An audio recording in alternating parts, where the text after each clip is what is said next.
गुरवे गौरचन्द्राय राधिकायै तदालये कृष्णाय कृष्णभक्ताय तद्भक्ताय नमो नमः।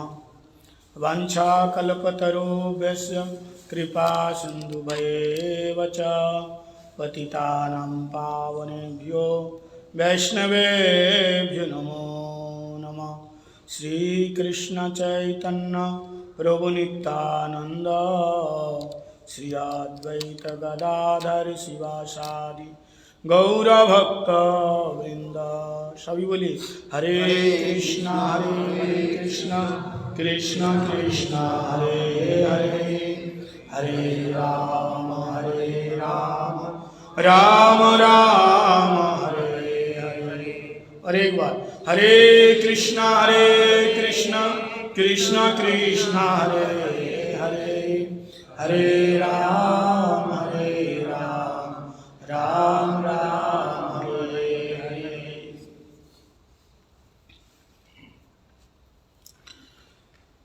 सबसे पहले मेरे गुरुदेव नित्यलीला कृष्ण विष्णुपाद अष्टोत्तर शतश्री श्री श्रीमद् भक्ति वेदांत शिल वामन गोस्वामी महाराज जी के श्री चरण कमलों में अनंत अनंत कोटि साष्टांग दंडवत प्रणाम निवेदन करता हूँ।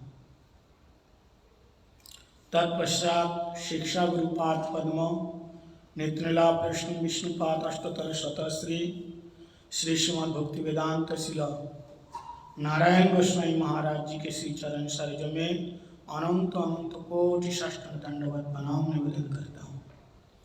रूपानुग गुरुवर्ग सारस्वती दंडी पादगण एवं समपस्थि सभी भक्तजनों के चरणों में दंडवत प्रणाम निवेदन करता हूँ।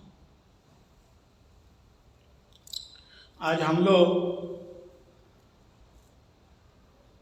सुनेंगे हमारे गुरुजी के गुरुजी परम गुरुदेव, उनकी आविर्भाव तिथि 27 तारीख को, तो उनकी अतिमर्थ चरित्र का हम लोग श्रवण करेंगे। उनकी जीवनी कैसे उन्होंने साधन भजन किया, ये कथा हम लोग सुनेंगे। उनका नाम नित्यलीला कृष्ण विष्णुपाद अष्टोत्तर शतश्री श्री श्रीमद् भक्ति प्रज्ञान शिल केशव गोस्वामी महाराज। उनका शुभ आविर्भाव दिवस 27 तारीख को।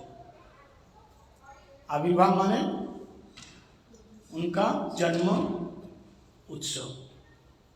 आविर्भाव का मतलब जन्म उत्सव। तो महापुरुष जो साधु है, महापुरुष, उनकी कथा बार बार सुनना चाहिए। जैसे ध्रुव महाराज, प्रहलाद महाराज, अम्बरीश महाराज, पृथु महाराज, ये भक्त हैं शायद। ऐसे शिल प्रभुपाद, शिल भक्ति प्रज्ञान किशोर गोस्वामी महाराज, ये सारे हमारे गुरु वर्ग है। इनकी कथा सुनने से हमें एक प्रेरणा मिलती है कि ये लोग कैसे इतनी कठिनाई को सहन करते हुए भगवान का भजन किया।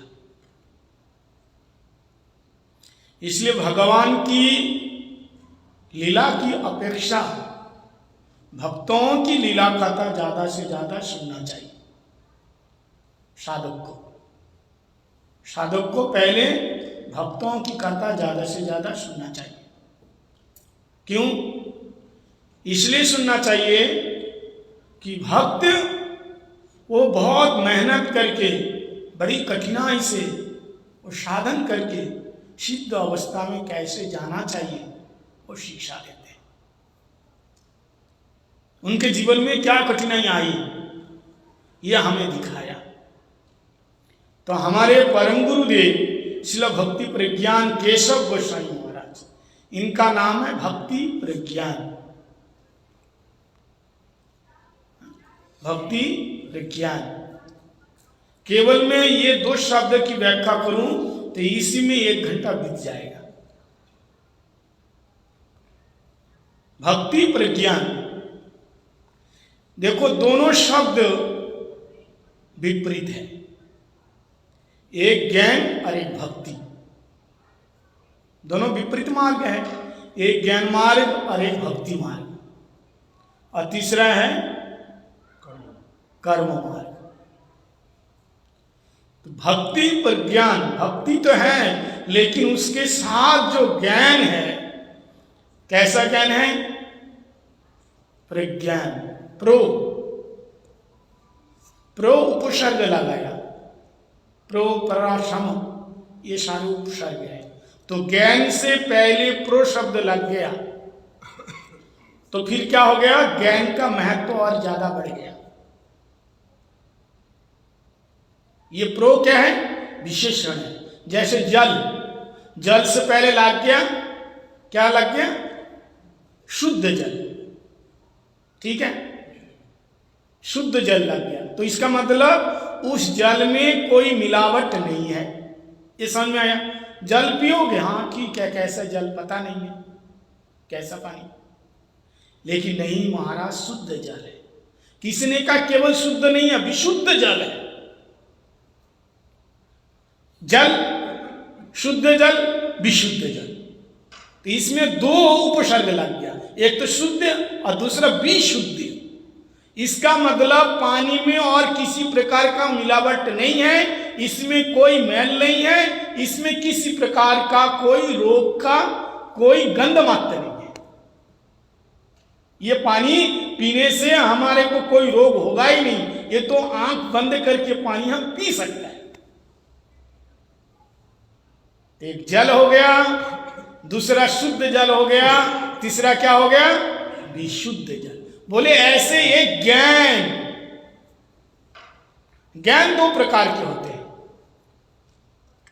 ज्ञान देखो, बिना ज्ञान मुक्ति, ज्ञान के बिना मुक्ति नहीं होती है। आपके पास ज्ञान है इसलिए आप यहां बैठे हैं। ज्ञान क्या है? प्रकाश है।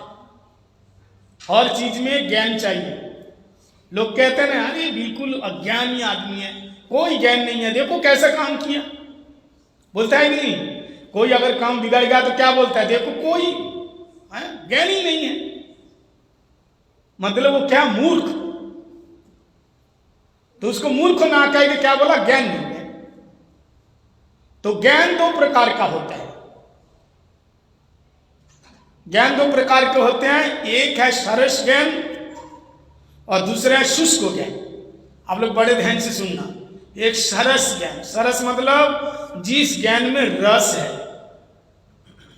और एक ज्ञान है शुष्क। शुष्क बोले तो जो ड्राई है, आर्द्रता नहीं है। अब शुष्क ज्ञान और सरस ज्ञान, इसको कैसे समझेंगे? आपको सिंपल भाषा में समझा देता हूं। देखो विद्या, विद्या तो ज्ञान है ना, जो पढ़ा लिखा आदमी ज्ञानी व्यक्ति कहता है विद्या। विद क्या होता है? विद ज्ञाने धातु, विद मतलब जानना, विद्या मतलब जानना। क्या जानना? दुनिया को जानना, अपने को जानना, है ना, ये साधारण भाषा है। लेकिन विद मतलब जानना, किसको जानना? अपने को जानना। अपने को क्या जाना? आप अपने आप को क्या जाना? कि आपके आधार कार्ड में है आप कौन है। आप किसी से जाके कहो ना कि मैं उसका बेटा हूं, मैं ये पढ़ा लिखा हूं, मेरा नाम ये है, मेरी आयु इतनी है, आपको कोई मानेगा? आपका क्या मांगेगा? आपका आधार कार्ड मांगेगा। आपका क्या मांगेगा? आपका पासपोर्ट मांगेगा। उसमें प्रमाण है, स्टैम्प है सरकार का, आप इंडियन है, आप अमेरिकन है, आप ऑस्ट्रेलियन है, उसमें स्टैम्प है। तो ज्ञान, विद्या मतलब जानना, उस विद्या जिसके अंदर आ जाए तो ज्ञानी हो जाता है। ठीक है? अच्छा, विद्या का फल क्या है? बड़े ध्यान से सुनना। विद्या ददाति विनयम, समझ में आया? जो जिसके पास डिग्री है एमए बीए पीएचडी किया, उसके अंदर क्या आना चाहिए? विद्या का फल क्या है? विनय भाव। विनय बोले तो नम्रता, भद्रता, शालीनता, दीनता उसके अंदर आना चाहिए। अगर उसके अंदर विद्या पाने के बाद उसके अंदर नम्रता है, भद्रता है, ज्ञानी व्यक्ति किसी को अज्ञानी नहीं समझेंगे। ये ज्ञानी का लक्षण है। समझ में आया? कोई ज्ञानी व्यक्ति दूसरे को अज्ञानी नहीं समझेंगे, ये ज्ञानी का लक्षण है। और जो ज्ञानी हो करके, शास्त्र पढ़ करके, पढ़ा लिखा हो करके, जो बेचारा पढ़ा लिखा नहीं है, जो अज्ञानी है, उसको मूर्ख समझता है, तो समझो वो मूर्ख नहीं है, तू मूर्ख है। नम्रता नहीं है तेरे अंदर, है तो डिग्री तेरे पास, माता पिता से कैसे बोलना चाहिए उसको पता नहीं है, तू तुक्काड़ी बात करता है। गरीब दुखी लोग को कैसे सम्मान देना चाहिए उसको पता नहीं है, तो पढ़ा लिखा है वो। तुमने जो डिग्री हासिल किया ना केवल पेट पालने के लिए, पशु पक्षी बिना पढ़े लिखे उसका पेट वो भर रहा है, लेकिन तुम इतना पढ़ा लिखा करके इतना करोड़ों रुपया कमा रहे हो केवल पेट पालने के लिए। तो विद्या केवल पेट पालाता नहीं है, विद्या का काम है क्या है? विद्या का काम है मनुष्यता देना। मानव के अंदर इंसानियत, जिसके अंदर इंसानियत नहीं है, मनुष्यता नहीं है, वो अनपढ़ है। एक अर्थ ये है। और दूसरा अर्थ क्या है? विद्या का मतलब सा विद्या तन मतिर्जया, सा विद्या तन मतिर्जया। सा विद्या उसी को कहते हैं जिसकी मति भगवान में हो, वो असलियत में विद्वान है, असलियत में वही पंडित है। पढ़ लिख करके हमको ये समझ में आया कि भगवान है ही नहीं, निराकार है। अच्छा, किसी काणे व्यक्ति को, किसी अंधे व्यक्ति को भी अंधा बोलोगे ना तो नाराज हो जाएगा, होगा कि नहीं? बताइए जोर से। किसी अंधे को आप अंधा कहो, नाराज होगा कि नहीं? हाँ, नाराज होगा। किसी लंगड़े को लंगड़ा बोलो, नाराज होगा कि नहीं? नाराज होगा। किसी गूंगे के कहो, देखो गूंगा, नाराज होगा। देखो जो हकीकत आप बता रहे हो, लंगड़े को लंगड़े बता रहे हो, अंधे को लोग कहते नहीं, अंधे को अंधा नहीं बताना, उसको सूरदास बताओ। अंधा को अंधा बताना उसका अपमान हो जाता है। तो बड़े ध्यान से सुनना, अगर किसी अंधे को अंधा बताते हो तो उसका अपमान हो जाता है, नहीं बताना चाहिए। किसी गूंगे को गूंगा बताओगे तो उसका अपमान हो जाता है, नहीं बताना चाहिए। किसी लंगड़े को लंगड़ा बताओगे तो उसका अपमान हो जाता है, उसको नहीं बताना। तो जब एक साधारण मनुष्य जैसा है वैसा बोलने से अपमान होता है, तो मेरे ठाकुर जी तो कितने सुंदर है, तुम उसको निराकार बता रहे हो, कोई आकार ही नहीं है, तो उसको बुरा नहीं लगता है? हमें ठाकुर जी तो कितना सुंदर है, अचिंत्य गुण स्वरूपम बताया। द्विभुज मुरलीधर, वो बंसी बजाते हैं, गाय चराते हैं, माखन चुराते हैं, गोपियों के साथ रास रचाते हैं, सब शास्त्र में दिया है। फिर भी तुम कहते हो निराकार है, कोई गुण नहीं है, निर्विशेष, निर्गुण, निरूपाधि, निरंजन, सब बता रहे हो। इतना सुंदर है फिर वो तो है ही नहीं, शून्य है, प्रकाश, कुछ नहीं। फिर उनको बुरा नहीं लगता। एक्चुअली की बात क्या है मालूम है? अर्थों को अनर्थ करना, अर्थ को अनर्थ करना। क्योंकि जो बैस गद्दी में बैठ के जो बोल रहा है ना, वो पढ़ा लिखा आदमी बोल रहा है, डिग्री वाला आदमी बोल रहा है, वो जो भी बोलेगा वही वेद प्रमाण है। हमारे गुरुजी पढ़े लिखे हैं, ऐसे वैसे नहीं है। चैनलों में आते हैं, बहुत सारी डिग्री हैं, देश विदेश में जाते हैं, बहुत सारे मठ आश्रम बनाया है, वो जो बोला वही वेद प्रमाण है, चाहे वो गलत क्यों ना बोले। निराकार बता दिया। अरे निराकार का मतलब जिसका आकार नहीं है, ऐसा निराकार नहीं है। केवल सनातन धर्मों की में मूर्ति की पूजा होती है, आकार की पूजा होती है, बाकी और किसी धर्मों में आकार की पूजा नहीं होती है। आप बताइए, मुस्लिम धर्म में है आकार की पूजा? अल्लाह बताइए कितने हाथ है, कितने पैर है? अल्लाह का स्वरूप कैसे है? क्या होते हैं? गॉड कैसा होते हैं पता है ही नहीं, निराकार है। और बाकी जितना आप देख रहे हो वो धर्म नहीं है, मजहब है। और वहां भगवान होता ही नहीं है। अगर होगा तो पूजा करना पड़ेगा ना, सेवा तो करनी पड़ेगी। इसलिए बोलो भगवान है ही नहीं। अगर भगवान है तो तू है, मैं हूं, ये भगवान है। भगवान और कोई नहीं है। लेकिन असली भागवत धर्म, सनातन धर्म, वैष्णव धर्म, वैष्णव धर्म ही सनातन धर्म है, वैष्णव धर्म ही भागवत धर्म है। इस धर्म में मूर्ति की पूजा, भगवान की पूजा, अर्चा, विग्रह की सेवा, निराकार का महाराज वेद में तो लिखा हुआ है भगवान निराकार है। वेद में लिखा नहीं है निराकार निर्विशेष? फिर वेद की तो बात है। तो निराकार का मतलब जिसका आकार नहीं है वो निराकार नहीं है।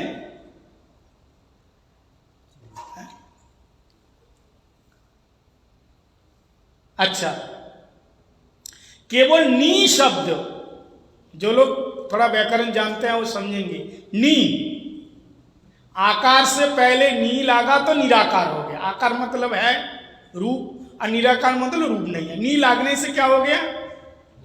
नहीं हो गया। तो नी का मतलब नेगेटिव नहीं। अच्छा, तो ये बताओ, एक होते हैं मोल। मोल, मोल मतलब मैंने मोल से खरीदा। एक अनमोल, वहां क्या लगा? अन लगा। और निर्मोल बोले तो निर्मल, एक मोल और एक निर्मल। तो यहां नी शब्द निराकार अर्थ हुआ है।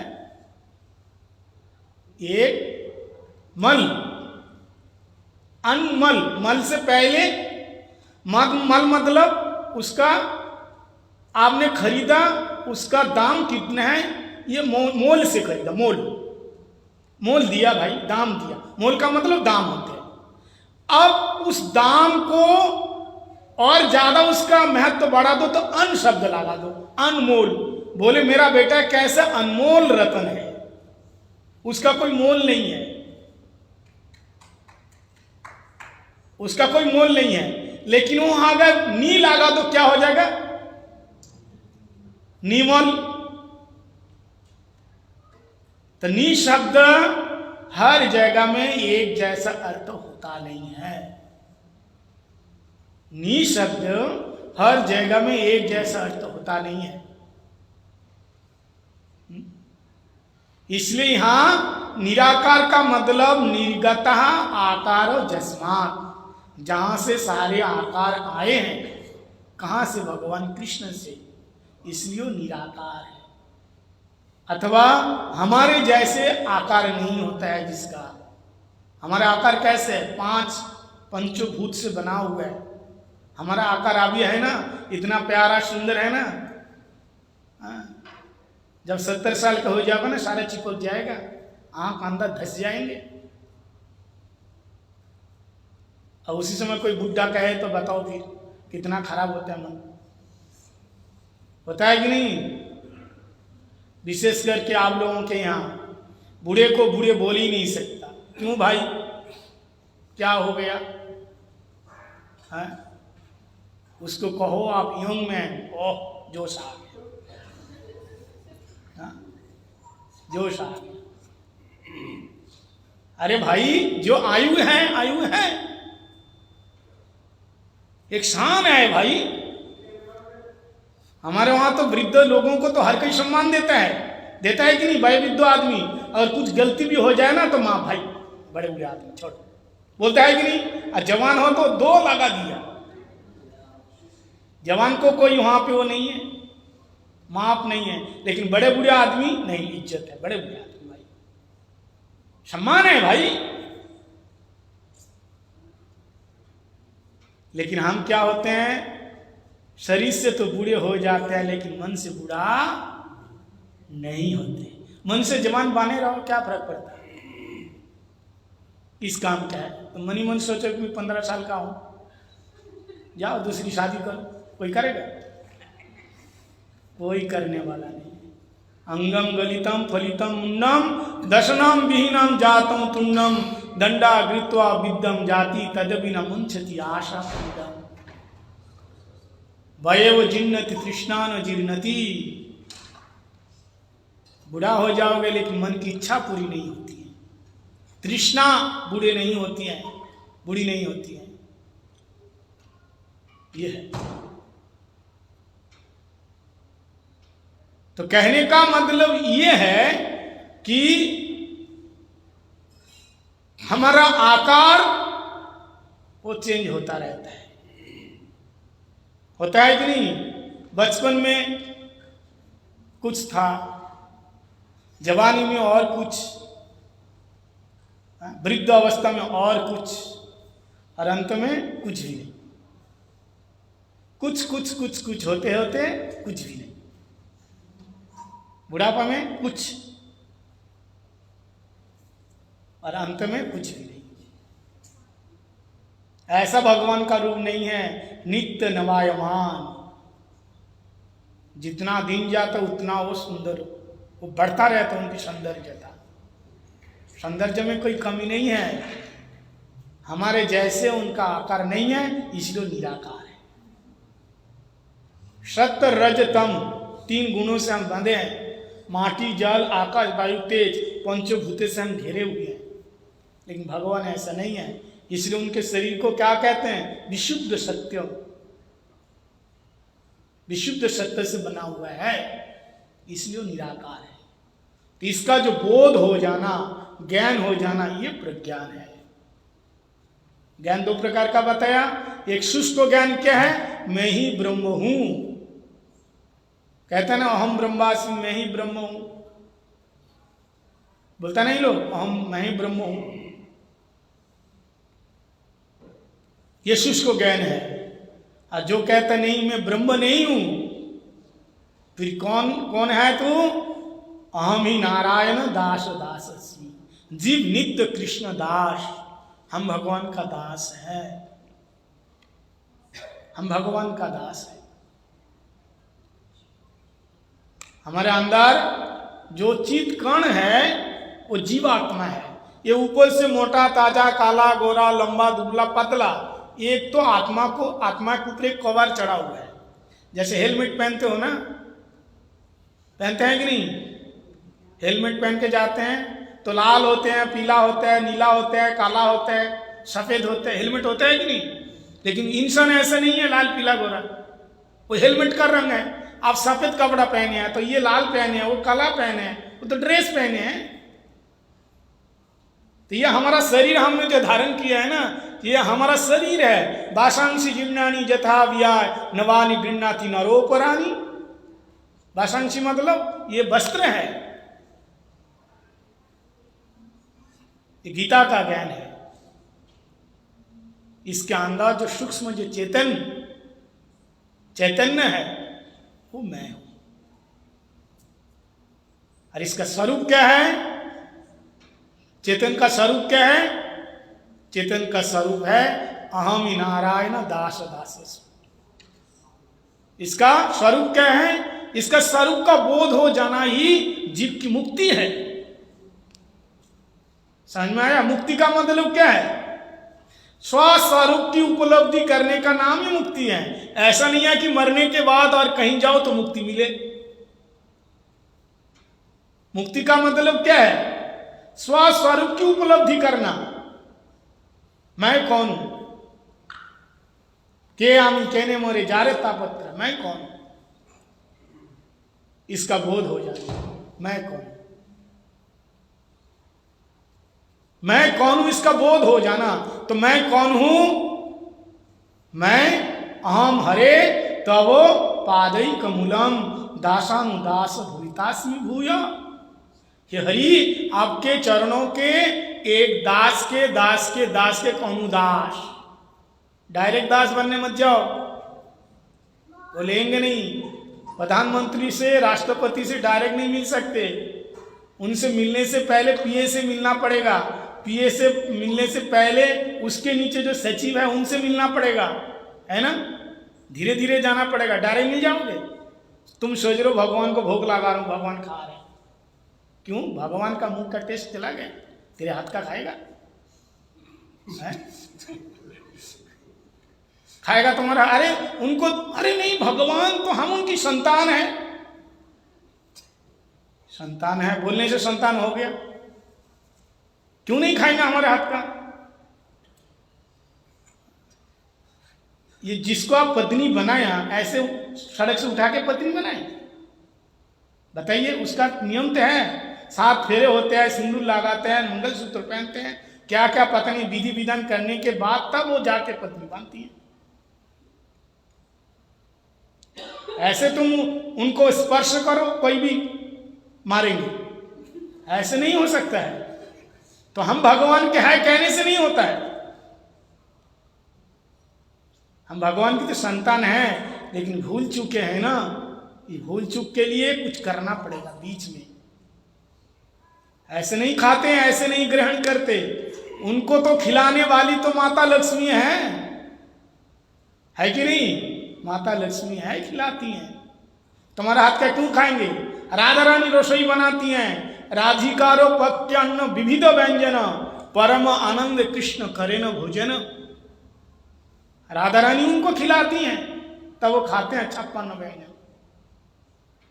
तुम तो कभी नमक नहीं डालता, कभी कच्चा छोड़ देते हैं, कभी बेस्वाद बना देता। ठाकुर जी खाएंगे ऐसे? माता लक्ष्मी उनकी घरवाली है, क्या चीज की कमी है बताओ? हाँ, प्रेम से जब तुम्हारा संबंध बन जाएगा, प्रेम से तुम केवल पानी भी पिलाओगे वो पिएगा, केवल एक फल भी खिलाओगे वो खाएगा। तो एक संबंध का मतलब क्या है? पहले उनसे संबंध जो सरस ज्ञान है, ये प्रभु मैं आपका हूं, ये बोध तो हो जाए। हम हरे तव पादैकम मूलम, हम भगवान के हैं, ये ज्ञान तो हो जाए। हम भगवान का दास है, ये भाव लेना चाहिए। हम भगवान है, ऐसा भाव नहीं।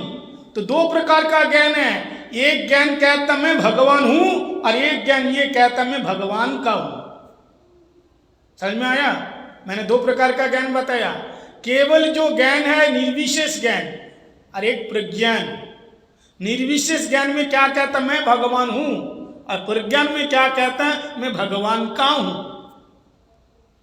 अब आप डिसाइड करो आपको क्या बनना है। रसगुल्ला बनना है या रसगुल्ला खाना है? क्या बनोगे?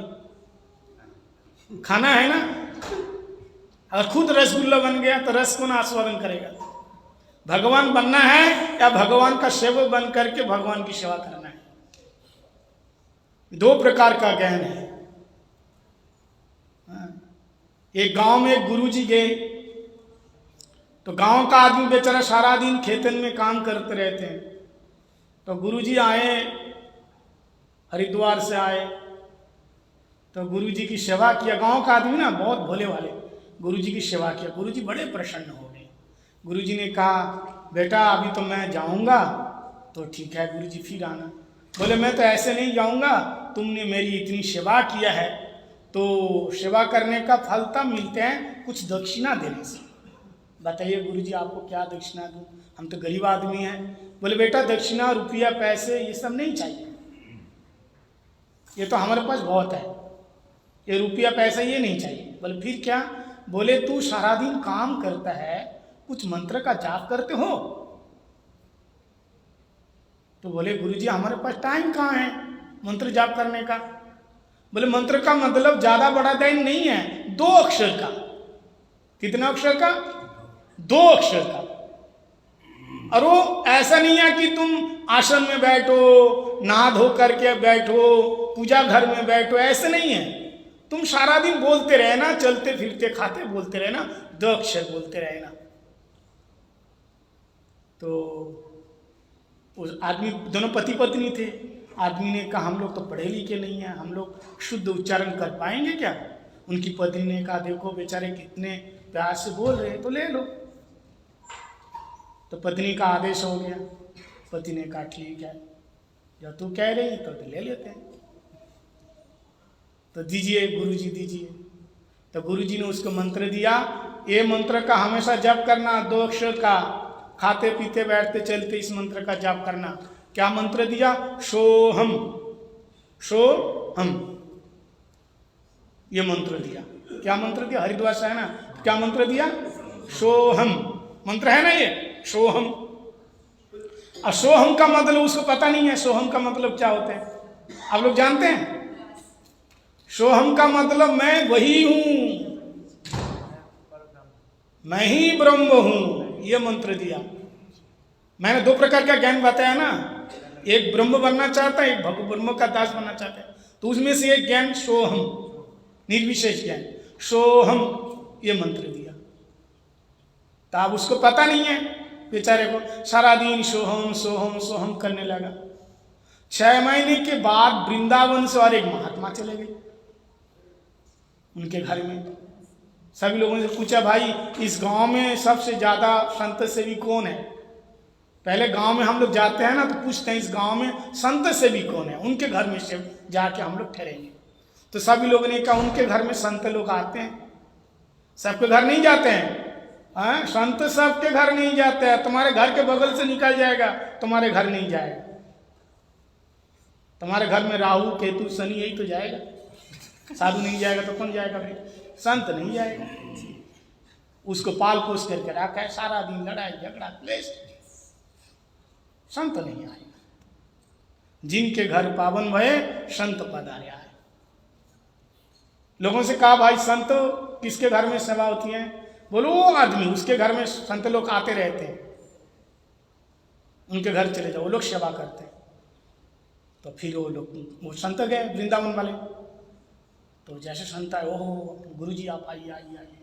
दोनों पति पत्नी खूब सेवा किया। एक दिन रुके, फिर जाने लगा। तो जाते समय फिर ये वृंदावन वाले गुरुजी ने कहा, देखो भाई तुम लोगों ने इतनी सेवा किया तो सेवा का तो कुछ मेवा तो मिलना चाहिए। तो बोले हाँ गुरुजी बताइए। बोले कुछ मंत्र जाप करते हो? बोले हाँ मंत्र जाप करता हूँ। ये हरिद्वार वाले गुरुजी आए थे तो उन्होंने मंत्र दे के चले गए। अच्छा कौन सा मंत्र दिया बताइए, क्या मंत्र जाप करते हो? तो बोले उन्होंने मंत्र दिया सोहम। अब वृंदावन वालों तो समझता है सोहम का मतलब क्या है। सोहम का मतलब वो कहता मैं ब्रह्म हूं, और जीव कभी ब्रह्म हो ही नहीं सकता। जीव तो जीव ही है, ब्रह्म तो ब्रह्म ही है। तो ये वो तो मायावादी, ये तो भक्त हैं। भक्त ने देखा अरे ये तो गलत दिशा जा रहे हैं। तो इसने कहा देखो भाई तुम हमारी सेवा किया इसलिए हमसे भी कुछ ले लो। उन लोगों ने हाथ जोड़ करके एकदम साफ साफ मना कर दिया, देखिए हम लोग घर गृहस्थी आदमी, बहुत काम होते हैं और हमारे पास ये मंत्र जाप करने का टाइम नहीं है। बड़ी मुश्किल से 2 क्षण मिला है, आप लोग कैसे आते रहोगे, कुछ ना कुछ देते जाओगे, तो फिर हम कैसे क्या करेंगे? बोले अरे नहीं भाई, उनकी सेवा किया तो उन्होंने 2 अक्षर दिया, तो हमारी सेवा किया तो हमसे भी कुछ लो, हम ज्यादा नहीं देंगे। हाँ हम ज्यादा नहीं देंगे, हाँ, जैसे उनको जैसे छोटा दिया ना ऐसे हम भी सब छोटा देंगे। हाँ, छोटा देंगे। उसने क्या दिया था? सोहम दिया। और हम तुमको ज्यादा नहीं देंगे, केवल मात्र 1 अक्षर देंगे। 100 से पहले दा लगा लो, दा।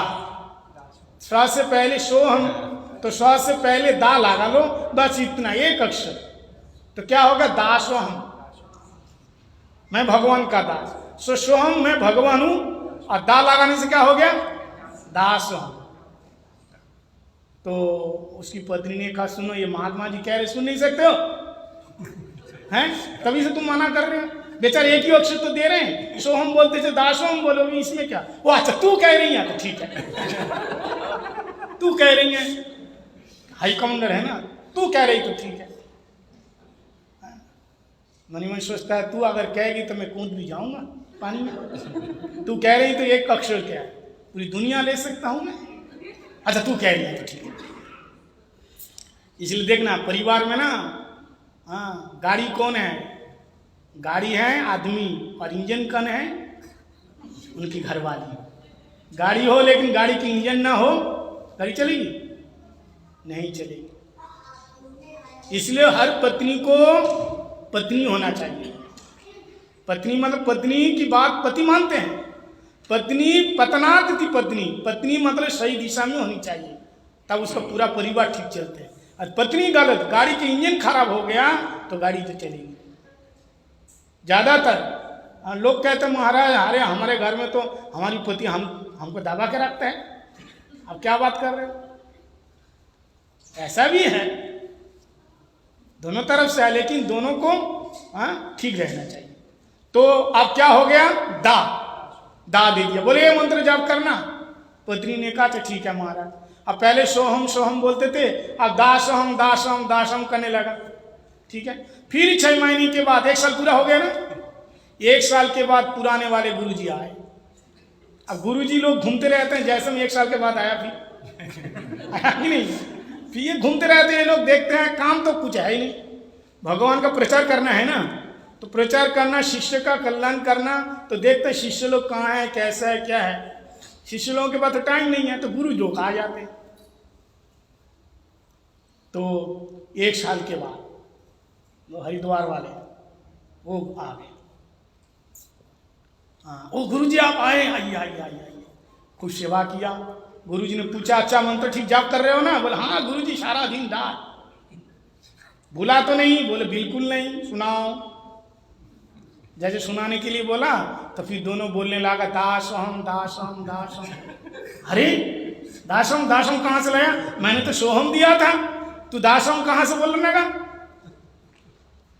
बोले गुरुजी आपके जाने के बाद 6 महीने के बाद और एक गुरु आए थे वृंदावन से, तब उनकी सेवा किया, जैसा आप दे के गए ऐसे वो भी दिया। अब ना नहीं कर सकते ना हम लोग गृहस्थ आदमी। तो ये गुरुजी समझ गए कि वो तो इसको बुद्धि फिरा के चला गया। मैं तो ब्रह्मो बनाना चाहता था, ये ब्रह्मो का दास बना के गया। उसने कहा देखो तुमने बहुत बड़ी गलती किया है, हमारा मंत्र को अशुद्ध कर दिया, इसको शुद्ध करना पड़ेगा। तो वो बेचारे ग्रस्त आदमी, उसको क्या पता है? उसने कहा बताइए कैसे शुद्ध करना है। बोले फिर पहले मैंने सोहम बोला था, तूने दासम, तुमने क्या लगा दिया? दासम लगा दिया है ना। तो इसलिए इस मंत्र के पहले और एक अक्षर तेरे को जोड़ना पड़ेगा, तेरे को जोड़ना पड़ेगा। फिर बोले महाराज ये क्या बात कर रहे हो? धीरे धीरे मंत्र तो बड़ा होते जा रहे हैं।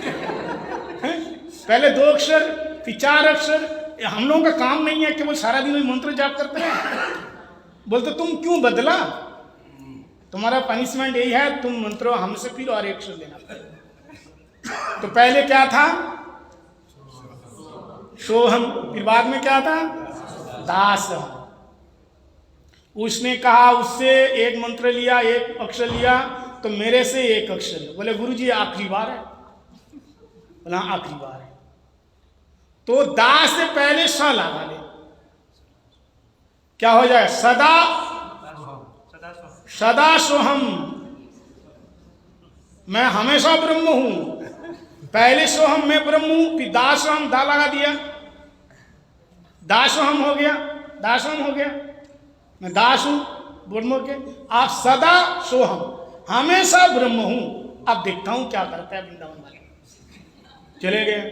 अब ये सदा सोहम सदा सोहम सदा सोहम, ये वृंदावन वाले गुरुजी 1 साल के बाद सोचा कि देख क्या हूं चला कैसा है। अब 1 साल के बाद वो आए गुरुजी, आके कहा हो गुरुजी आप आए, आइए। वृंदावन वाले है ना प्रसाद ले गए, लो ये बिहारी जी का प्रसाद है, ये रमन जी का प्रसाद है, ये प्रसाद तो हाँ गुरुजी बहुत अच्छे, आप तो फिर भी प्रसाद लाते हैं। तो ठीक है गुरुजी, तो भक्त है ना, आप फिर भी प्रसाद लाते हैं, और तो कोई लाते नहीं, ठीक है बैठो। अच्छा सेवा किया, खूब सेवा किया। तो गुरुजी ने कहा वृंदावन वाले अच्छा मंत्र ठीक है ना? हाँ गुरुजी बढ़िया मंत्र चल रहा है। तो चल रहा है, बड़े भुला तो नहीं? बोले नहीं क्यों भूलेंगे। तो फिर सुनाओ कैसा। देखो गुरुओं का यही लक्षण होता है, ऐसा नहीं है कान फूंकवा दिया और कोई मतलब नहीं है। बीच बीच में गुरुजी फोन करे, आपसे बात करें, क्या कर रहे हो, भक्ति में कैसे तुम्हारा प्रोग्रेस हो रहा है, तो पूछना चाहिए, तभी तो है भाई। गुरुजी केवल बस दक्षिणा लेने के लिए आ गए, अब बाकी चला को कुछ ना पूछे। परिवार में क्या हो रहा है, तुम्हारा संसार कैसे चल रहा है, गुरु जी ठीक करेंगे ना। तो हमारे वैष्णव संप्रदाय में ऐसा होता है, संबंध होता है, ऐसा नहीं है दीक्षा ले लिया हो गया। अब क्या हुआ, बोले बताओ मंत्र क्या, सुनाइए आप। तो इसने गुरु जी क्या दे गया था, दासन। अब ये जैसे इसको बोलने लगा, ये क्या बोला, सदा सोहम। बोले सदा सोहम कहाँ से आया, मैंने दासम बोला था ना। क्या दूसरे गुरु जी आए थे, बोले वो आए थे महाराज, और वो हमसे लड़ने लगा। बोले उनसे मंत्र क्यों लिया, मेरे से फिर लेना पड़ेगा। अब वृंदावन वाला बड़े चक्कर में पड़ गया, क्या करूं, ये तो फिर आप तो सदा सोहम मतलब मैं हमेशा ब्रह्म हूं। तो वृंदावन वाले ने कहा देखो, वो पुराने वाले हरिद्वार वाले गुरु जी से कितना बार मंत्र लिया, बोले 2 बार। हमसे कितना बार, बोले 1 बार। तो भेदभाव क्यों, बोले गुरु जी हाथ जोड़े पांव पूजे, कितना दक्षिणा चाहिए लो, लेकिन आप नहीं कहना कि मेरे से और 1 ले लो। बोले लेना पड़ेगा, ये दक्षिणा है तेरी। और मैं कान पकड़ के कहता हूं, और कभी भी तेरे पास आकर के नहीं कहेंगे, चाहे वो कितने भी मंत्र दे, और कहेंगे नहीं कि तुम मेरे से मंत्र ले, ये आखिरी बात। मैं दानी हूं, मेरे पास केवल दा है। पहले दा दिया था, फिर एक बार तू शाह से पहले दा लगा ले। क्या हो गया, दास दासम।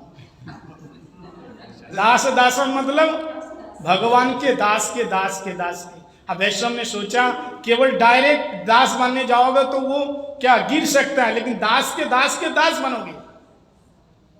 इसलिए वैष्णव सेवा करने के लिए क्यों बताया, गुरु भगवान के सेवक है। अब वैष्णव गुरु और भगवान दोनों के सेवक है, इसलिए वैष्णव सेवा करो। वैष्णव सेवा की इतना महत्व है, गुरु तो डायरेक्ट भगवान के सेवक है, दासम हो गया, और दासम कौन हो गया, वैष्णव हो गए। समझ में आया, वैष्णव गुरु की सेवा भी करते, भगवान की सेवा करते हैं।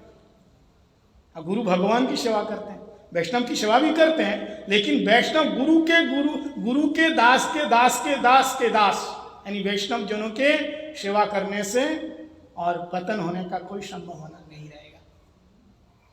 अब क्या बना दिया उसको, दास दास अहम। अब दिन रात खाते पीते दास दासम, इतने भजन में मत तो हो गए।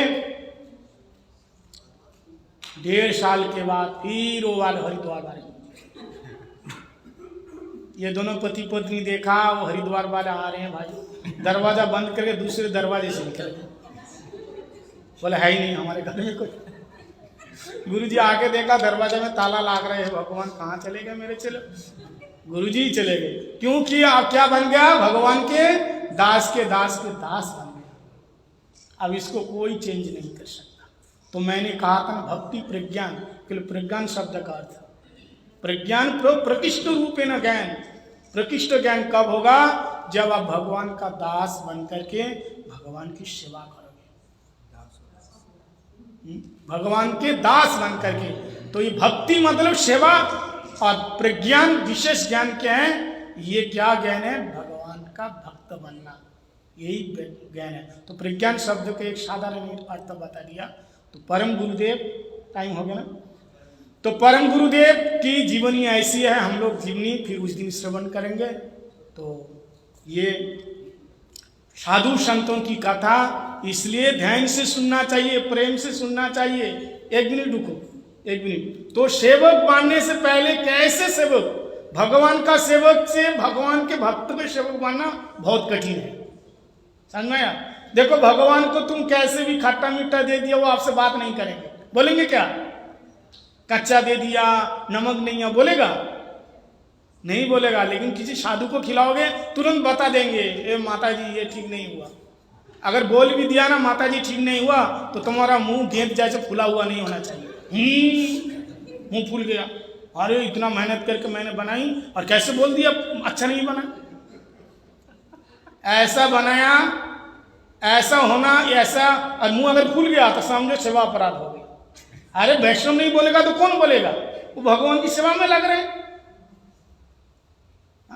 इसलिए कभी भी कोई झूठी तारीफ सुनने के लिए कान क्या करना, खोल के नहीं रखना। जो हकीकत है वो सुनने की चेष्टा करो। अगर वैष्णव नहीं अच्छा बुरा नहीं बोलेगा, भगवान तो बोलेंगे नहीं, आज तक बोला। अब भगवान जी को बिना नमक का भोग लगाओ, आप वहां बोलते बोलते थक जाओगे, बताइए बताइए बताइए कैसा बनाया, वो आपसे बात नहीं करेंगे। वो डायरेक्ट शिकायत करेंगे, किसको? गुरु जी से। ये फालतू लोग रखा है सेवा में, इसको भगाओ। ये ठीक से सेवा नहीं कर रहे, ये सेवा नहीं करता है, इसको भगाओ यहां से। वो आपसे नहीं बोलेंगे, समझ में आया? इसलिए बोलेंगे तो कौन? इसलिए भगवान के सेवक बनने से पहले वैष्णव और गुरु का सेवक बनो। अब वैष्णव सेवा, वैष्णव बनने के लिए बुद्धि सुचतुर होना चाहिए, सुचतुर। जैसे हमारे को पैसा कमाने में हम सुचतुर है ना, कहाँ दो पैसा ज्यादा मिलेगा, ये नौकरी छोड़ के वहां जा रहे, वहां छोड़ के वहां जा रहे, सारा दिन नौकरी छोड़ रहे, क्यों? थोड़ा ज्यादा दो पैसा ज्यादा मिल जाए। इसलिए बुद्धि तेज होना चाहिए सेवा में। एक गुरु जी के बाद 2 मिनट की बात, एक गुरु जी का एक सेवक था, बहुत मोटी बुद्धि, गुरु जी बड़ा परेशान। एक ही सेवक था, वृद्ध आदमी था, गुरु जी चल नहीं पाते तो घोड़े के ऊपर बैठ के गुरु जी चलते थे, शिष्य उसको डांडा मार मार के चलाते थे। एक दिन क्या हुआ, गुरु जी का खड़ाऊं गिर गया। चला तो देखो खड़ाऊं उठाया नहीं, सोचा कि ये गिर गया, एक से क्या काम होगा, दूसरा गिरा दिया। गुरु जी ने कहा, बेटा मैं उतरूंगा, मेरी खड़ाऊं लाओ। बोले गुरु जी वो तो गिर गया, तूने देखा? बोला हाँ देखा था। तो उठाया क्यों नहीं? बोले मैंने सोचा एक गिर गया तो एक तो है, एक तो नहीं पहन पाओगे, उसको भी गिरा दिया। हे भगवान ऐसा क्यों किया? अरे भाई ये घोड़े के ऊपर जितने सामान है ना सब लिख लो, लिस्ट बना लो। घोड़े से कोई भी चीज गिरे जाए ना तो तुम सब उठा के रखना, ठीक है? बोले हाँ गुरु जी। अब गुरु जी आराम करने लगा, थोड़ी देर बैठ के आराम किया, फिर जैसे जाने लगा घोड़े में बैठा तो गुरु जी के जैसे बैठे हैं ना तो पीछे की तरफ ऐसे गीला गीला लगा, ऐसा दब गया मानो कीचड़ में बैठ गया। गुरु जी ने कहा, बेटा ये कीचड़ कैसा? बोला आपने कहा था ना घोड़े से जो भी गिरेगा उठा देना, तो घोड़े ने लीप किया ना, लीप को उठा के रख दिया। बोले पागल हो गया, लीप क्यों उठाया? बोला आपने तो कहा जो जो गिरेगा उसी को उठा के रखना घोड़े से, तो घोड़े ने लीप किया, उसको भी उठा के रख दिया। अरे ऐसा नहीं, हमारा जो सामान है लिख लो, लिस्ट के अंदर जो सामान गिरेगा उसी को उठाना, बाकी नहीं उठाना। अच्छा गुरु जी ठीक। अब घोड़ा चलने लगा, इतने में रात के समय शियार बोलने लगा, घोड़े को डर लगा, घोड़ा तेज भागने लगा, और घोड़ा जैसे तेज भागा गुरु जी धड़ाम से गिर गया, और वो चला तो घोड़ा लेकर के भाग रहा है। गुरु जी कह रहा है बेटा मेरे को तो उठाओ, मेरे को छोड़ के कहाँ जा रहे हो, मैं गिर गया, मेरे को उठाओ। वो तुरंत लिस्ट देखने लगा, गुरु जी का नाम है गुरु जी लिस्ट में आप नहीं हो। बोले मेरे को उठाओ। बोले आप तो लिस्ट के अंदर है नहीं, कहाँ से उठाओ? हैं? लिस्ट में नहीं है आपका नाम, आपको नहीं उठाया जाएगा। अरे मूर्ख, लिस्ट में तो ऐसे अगर बुद्धिमंद हो तो भी ऐसे व्यक्ति भगवान की सेवा नहीं कर सकता है। इसलिए सेवा करने के लिए हमारी इंद्रियों में भक्ति की आवश्यकता है, शक्ति की आवश्यकता है, ज्ञान की आवश्यकता है। और ये कब आएंगे? जब निष्कपट भाव से हरिगुरु वैष्णव की सेवा करोगे। बोल वृंदावन बिहारी लाल की जय। जय जय श्री राधेश्याम।